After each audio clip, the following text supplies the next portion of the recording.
तो जय श्री राम भाइयों, एक और बार धमाकेदार स्वागत है आपका हमारे चैनल पर। सबसे पहले कहानी जाए तेल लेने।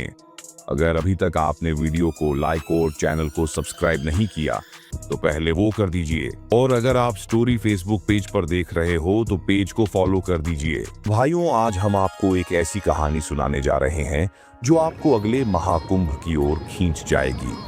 ये सिर्फ एक कहानी नहीं, बल्कि सनातन धर्म हिंदू इतिहास का वो सुनहरा पन्ना है जिसने हमें महाकुंभ जैसा पवित्र मेला दिया। तो बात है करोड़ों साल पहले की। स्वर्ग में देवराज इंद्र अपनी शक्ति और ऐश्वर्य में मग्न थे, लेकिन उन्हें इस बात का जरा भी अंदाजा नहीं था कि उनकी यह लापरवाही त्रिलोक का संतुलन बिगाड़ सकती है। ऋषि दुर्वासा ने जब यह देखा, 7 ऋषियों का प्रतिनिधित्व करते हुए भगवान की ओर कदम बढ़ाए। उसी समय देवताओं के राजा इंद्र अपने ऐरावत हाथी पर सवार होकर स्वर्गलोक में विचरण कर रहे थे। उन्होंने इंद्र को एक दिव्य फूलों की माला भेंट की। इंद्र को अपने साम्राज्य और शक्ति पर अत्यधिक अभिमान था। उन्होंने उस माला को अपने ऐरावत हाथी के सिर पर डाल दिया। ऐरावत ने अपनी सूंड से माला को जमीन पर फेंक दिया। ये देखकर महर्षि दुर्वासा अत्यंत क्रोधित हो गए और उन्होंने इंद्र को श्राप दे दिया कि तुमने मेरे आशीर्वाद का अपमान किया है, तुम्हारी समस्त शक्ति और ऐश्वर्य नष्ट हो जाएगा। इस श्राप के प्रभाव से धीरे धीरे देवताओं की शक्ति क्षीण होने लगी और असुरों ने इस मौके का फायदा उठाकर स्वर्ग पर धावा बोल दिया।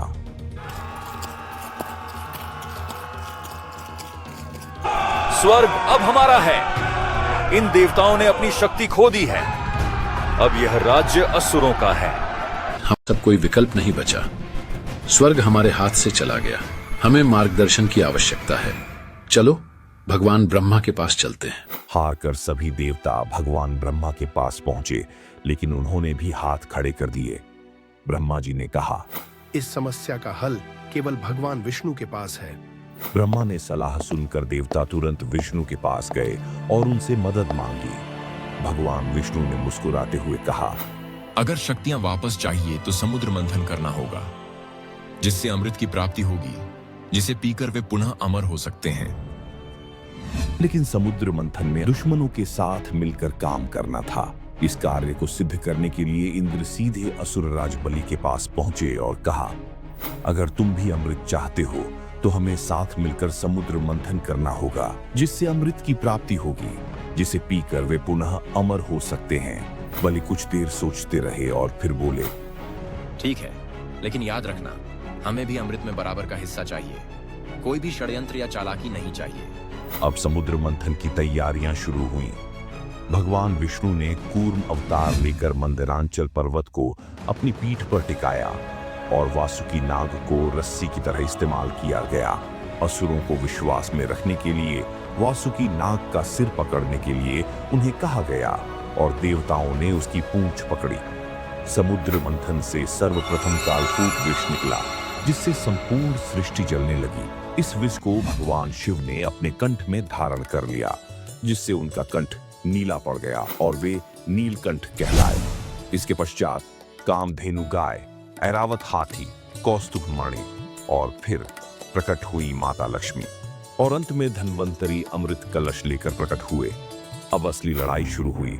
असुरों ने उसे हथियाने का प्रयास किया। देवताओं और असुरों के बीच भयंकर युद्ध छिड़ गया। इस युद्ध में देवताओं को बचाने के लिए भगवान विष्णु ने मोहिनी रूप धारण किया। मोहिनी रूप को देखकर असुर मोहित हो गए और अमृत को बांटने का कार्य उसे सौंप दिया। भगवान विष्णु ने अपनी चतुराई से देवताओं को अमृत पिला दिया, और जब असुरों की बारी आई तब तक अमृत समाप्त हो चुका था। हालांकि राहु नामक असुर ने छलपूर्वक देवताओं के बीच बैठकर अमृत पी लिया। सूर्य और चंद्रमा ने उसकी यह चालाकी देख ली और तुरंत भगवान विष्णु को सूचित किया। विष्णु ने अपने सुदर्शन चक्र से राहु का सिर धड़ से अलग कर दिया, लेकिन तब तक उसने अमृत पी लिया था, जिससे उसका सिर अमर हो गया और राहु केतु ग्रह के रूप में स्थापित हो गया। जब अमृत को देवताओं के पास सुरक्षित ले जाने का प्रयास किया गया, तब असुरों ने पुनः आक्रमण कर दिया। इस भीषण युद्ध के दौरान अमृत कलश से 4 स्थानों पर अमृत की बूंदें गिरी। हरिद्वार, प्रयागराज, उज्जैन और नासिक। यह युद्ध 12 दिव्य दिनों तक चला, जो मानव कैलेंडर के अनुसार 12 वर्षों के बराबर है। यही कारण है कि हर 12 वर्षों में इन 4 स्थानों पर महाकुंभ का आयोजन किया जाता है। मान्यता है कि इन पवित्र स्थलों पर अमृत की बूंदें गिरने से वहां का जल अमृत तुल्य हो गया। इसलिए महाकुंभ के दौरान वहां स्नान करने से मनुष्य को मोक्ष प्राप्त होता है। यह पर्व न केवल आध्यात्मिक महत्व रखता है, बल्कि समस्त मानवता के लिए एकता, संस्कृति और आस्था का भी प्रतीक है। दोस्तों, यह थी महाकुंभ की अद्भुत कहानी।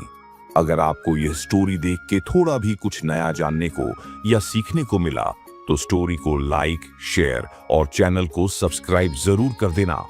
और अगर आप स्टोरी फेसबुक पेज पर देख रहे हो, तो पेज को फॉलो कर दीजिए, क्योंकि हम आपके लिए ऐसी ही जबरदस्त कहानियां लाते रहेंगे। और कमेंट में जय श्री राम लिखना नहीं भूलना। और एक खुफिया बात, अगर आप हॉरर स्टोरी देखने के कलाकार हो, तो लेफ्ट साइड दिए गए video the Mahakumbh horror story को क्लिक करें। हॉरर स्टोरी देखना जरूर, क्योंकि समझो कि वो स्टोरी मतलब काफी नेक्स्ट लेवल पे बनी है। तो चलिए मिलते हैं अगले वीडियो में, तब तक जय महाकुंभ, जय जय सनातन।